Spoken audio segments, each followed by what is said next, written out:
In this video, we're gonna go over how to make this Gooey effect on hover on a button on Webflow. This is gonna be pure CSS, so it's gonna be really light. It's gonna be easy to make. Let's get to it. All right, so let's start. Now I wanna change some names here. So I wanna change this to be demo button.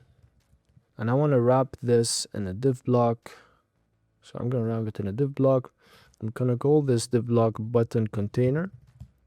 And button container will just be a container that will have a filter. So we're gonna set filter, and this will be URL and then Gooey, which we're gonna set up in a bit, the Gooey effect or the Gooey blurb thingy that I showed you in the preview. And we're gonna set this to be display, let's say inline block, just so that this is always in line. Now we're gonna go to our demo button and we're gonna do some styling here.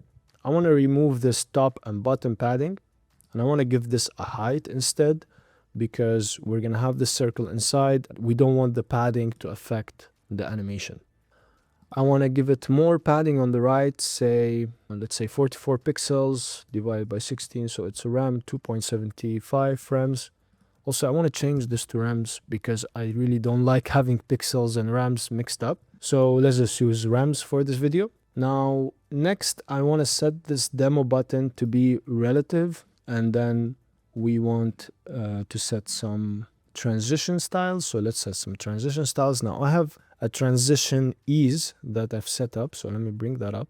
So we're going to be using this ease throughout the animation. It's a bouncy ease that gives it a nice effect. So first, what we want to do is give it a padding right, and this will be 600. And we're going to paste in this ease setup. As you can see, it's a bouncy ease. It goes up and down. That's very nice, and we're going to see it in action in a bit. And we're going to give it another ease, which is margin right. I'm going to give it 600 and also give it that ease. Now what's going to happen is that once this blob gets out, the padding will decrease, the margin will increase, and that's to give it an effect as if something's coming out of this button, pushing elements on the side, and then shrinking the button itself to be an equal size. Next, I want to go to this text. So this is the button text. We're not going to do much here. We're just going to set this up to be relative, and we're going to give it a Z index of 2. Also, I want to make sure it doesn't wrap. So white space, no wrap, just so that it stays in one line. And then we're going to go here. I want to change this to be arrow circle. And we're going to set this up to be, let's give it a transition. This time we're just going to give it all properties, also 600 milliseconds. And I will give it the same ease setup, cubic, Bezier. And then we're going to give it 100% radius. I'm going to give it a color of orange. And so it has the same color, orange. And as you can see, it has width and height of 2 rams. That's great. It has some padding. Display flex, align center. This is all great. We're gonna set it to position absolute, and then I will move it to the right, let's say 12 pixels, 0.75 frames. I think this is good enough for a starting state. Now what we're gonna do is add some transition effects. So I want a hover effect. Now I'll have to paste this in code because Webflow doesn't support this yet. So we're just gonna get a code embed, and we're gonna add style. And we're going to paste this hover effect style. Now this is CSS. We're just saying that when we hover over button container, this demo button will be padding right. We're going to make it 1.5 frames because that's the padding left. So we want padding left to match padding right. And the margin right will be, say, 2.25 frames. And this is pushing any element, or let's actually put it to 4 rams because that will be the height or the size of our circle. Here we're gonna set it as well to be 4 rams, here to be 4 rams, and here also to be 4 rams, minus 4 rams. So what this says is when I hover over button container, the arrow circle will grow in size to 4 rams and will be pushed by 4 rams out of the button container, so out of the button. And then the padding right will shrink, and the margin right will be increased so that anything next to the button, if I have 2 buttons next to each other, it will just push that button away. So let's save this and close, and let's see. Now you can see this is moving, and I think I missed something on this SVG. So let's make this SVG. Let's call this SVG for now. And let's set it to be 1 rem, 1 rem, so that it doesn't grow a lot. Also, let's give it some transitions. So I'll give it a transition of all properties, 600, and let me copy my cubic Bezier and give it to the SVG. So here we're gonna paste it. Yeah, now it's smoother. So let's look at this.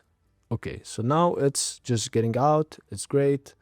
But we want that Gooey effect to link between the circle and the button. And that's what we applied the filter in the beginning for.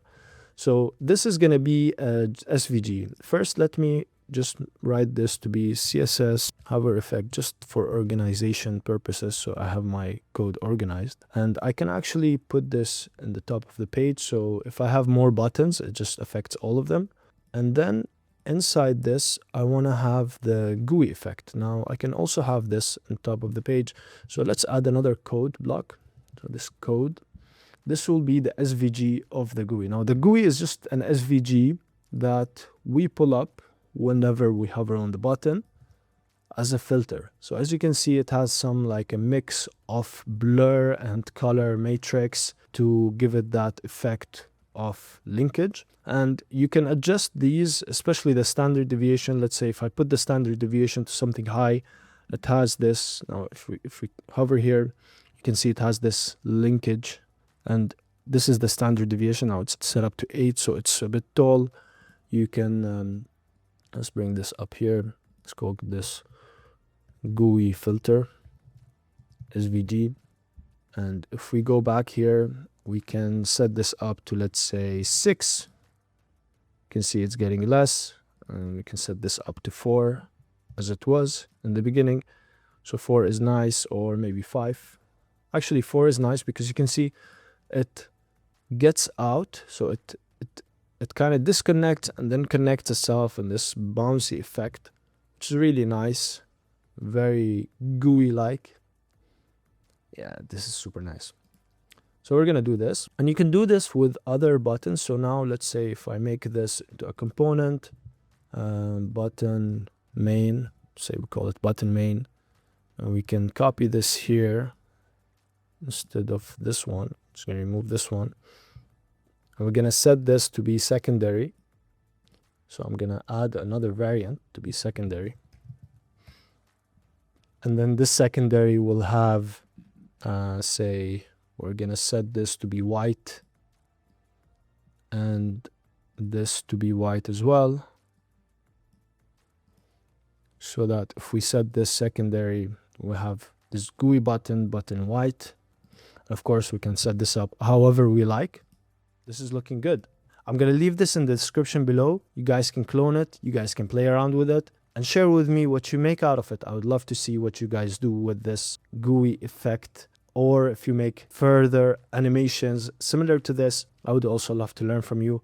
Drop me a comment. If you like this video, give it a thumbs up, subscribe to the channel, and see you in the next one.